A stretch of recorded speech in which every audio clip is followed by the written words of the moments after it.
Hola, buenos días a todos. Mi nombre es Melvi Flores, soy doctora con especialidad en diagnóstico por imágenes y hoy vamos a hablar acerca de lo que es la enfermedad pulmonar asociada al tabaquismo.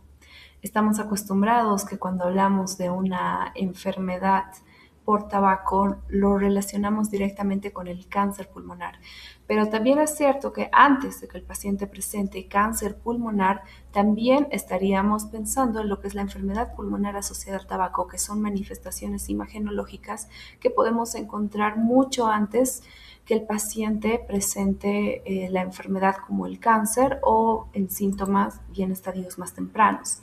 Aquí vamos a hablar netamente de lo que es la enfermedad pulmonar difusa, que tiene ciertas características y ciertas manifestaciones, como son la bronquiolitis respiratoria, la neumonía intersticial descamativa, el enfisema, la histiocytosis de células de Langerhans, la fibrosis por tabaquismo, que es una de las formas más graves. Primero tenemos la bronquiolitis respiratoria y la neumonía intersticial descamativa se forman por el mismo mecanismo fisiopatológico que va a afectar el consumo crónico de tabaco. Entre estos tenemos la acumulación intraalveolar de macrófagos y la inflamación intersticial crónica. En la imagen de acá tenemos que la bronquiolitis respiratoria va formando una acumulación intraalveolar de macrófagos con áreas focales en vidrio esmerilado, pero de forma focal y tiene una distribución que es más central y en lóbulos superiores. La neumonía intersticial descamativa tiene una distribución más generalizada. Estas dos enfermedades son muy frecuentes en pacientes de 30 a 40 años. La bronquiolitis respiratoria va formando como nódulos que son centrilobulillares en vidrio esmerilado, tienen una perfusión, como en la imagen del medio, una perfusión en mosaico que representa áreas de atrapamiento aéreo leve, que simplemente se representa como áreas focales de menor y mayor atenuación en un mismo campo pulmonar. Y como se ve en la tercera imagen, tienen una distribución que es mucho más central y en lóbulos superiores. La neumonía intersticial descamativa también forma esta opacidad en vidrio esmerilado con una distribución más generalizada, más periférica, forma áreas focales de radiotransparencia con densidad aérea, que son imágenes de enfisema o quistes pulmonares, como se ve en la imagen del centro. Dentro de las áreas de vidrio esmerilado se encuentran pequeños quistes con densidad aérea y esta tiene una distribución, como se ve en la última imagen, que es más subpleural y más basal en las bases pulmonares. Lo interesante de una bronquiolitis respiratoria y de la neumonía intersticial descamativa es que estos hallazgos imagenológicos pueden ser revertidos si el paciente deja de consumir el tabaco o simplemente es sometido a terapia con corticosteroides. Sin embargo, el 25% de estos pacientes, al no tener un tratamiento, va a progresar a lo que es una fibrosis pulmonar por tabaco. El enfisema. El enfisema no es nada más que la destrucción del tejido pulmonar por inflamación crónica. Como se observa en la imagen del medio, tenemos una placa AP de rayos X de un paciente con un enfisema pulmonar grave. Se puede ver claramente las características de lo que llamamos un tórax en tonel, completamente ensanchado, alargado, con aplanamiento de las cúpulas diafragmáticas. Hay una rectificación de los arcos costales, un mayor aumento de los espacios intercostales, se ve que las sombras mamarias se encuentran muy por encima de las cúpulas diafragmáticas e incluso hay una perpendiculación de la silueta cardíaca y de todo el mediastino anterior. Esto es en un caso de enfisema grave. Recordemos que el enfisema simplemente es el atrapamiento aéreo dentro de la destrucción pulmonar o los sacos aéreos que el pulmón ha ido formando. Las paredes de los acinos se han ido rompiendo y han formado grandes áreas de radiotransparencia con densidad aérea. Como se ve en la primera imagen, este tiene un enfisema centrilobulillar que todavía respeta parte de las paredes de los acinos, pero que tienen una menor atenuación o sea, son más oscuros en el parénquima pulmonar. De acuerdo a su distribución, estas pueden ser centrilobulillares o también podrían ser o tener una distribución más periférica, como se observa en la tercera imagen.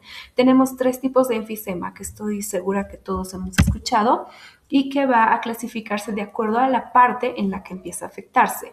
El primero de los enfisemas, como se muestra en la primera imagen de arriba, es el enfisema centrilobulillar.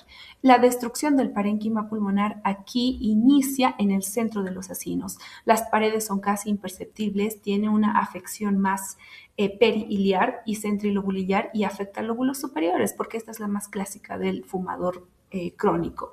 La segunda es la panlobulillar, que es la imagen del centro. Esta afecta tanto a casi todo el acino, tiene una distribución más generalizada y nosotros asociamos el enfisema panlobulillar al déficit de 1-alfa-antitripsina, que afecta mucho más a los lóbulos inferiores. Y finalmente el enfisema paraseptal, que tiene la característica de afectar solamente una capa y tiene una distribución subpleural.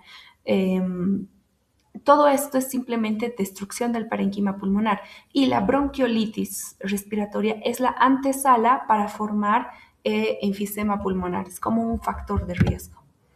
La histiocytosis de células de Langerhans, al igual que la bronquiolitis respiratoria y la neumonía intersticial descamativa, afecta a pacientes jóvenes sin predilección por el sexo entre 30 a 40 años.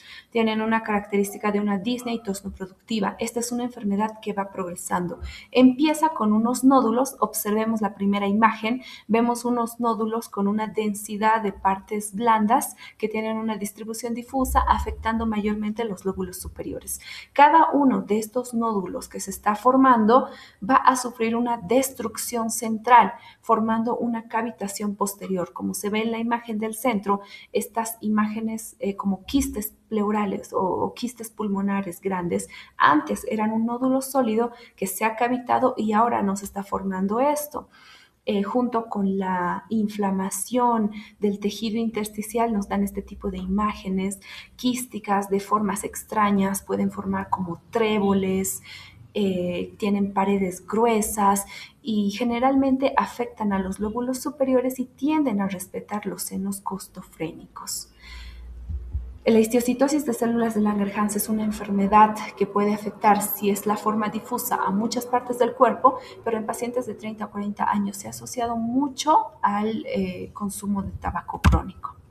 Finalmente, todo lo que yo les he explicado, tanto la infiltración de los macrófagos intraalveolares, la inflamación intersticial crónica, la producción del enfisema, la cavitación de los quistes, el neumotórax espontáneo que se puede producir, nos lleva ¿a qué? A la enfermedad pulmonar fibrótica.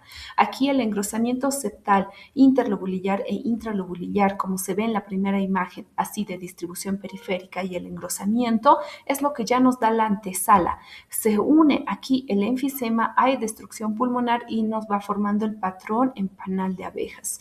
En la enfermedad pulmonar fibrótica por tabaquismo se van formando áreas de reticulación por engrosamiento septal, la formación de quistes, las bronquiectasias, como se observa en la tercera imagen, acá las bronquiectasias, porque la fibrosis causa tracción del parénquima pulmonar y los bronquios se van estirando.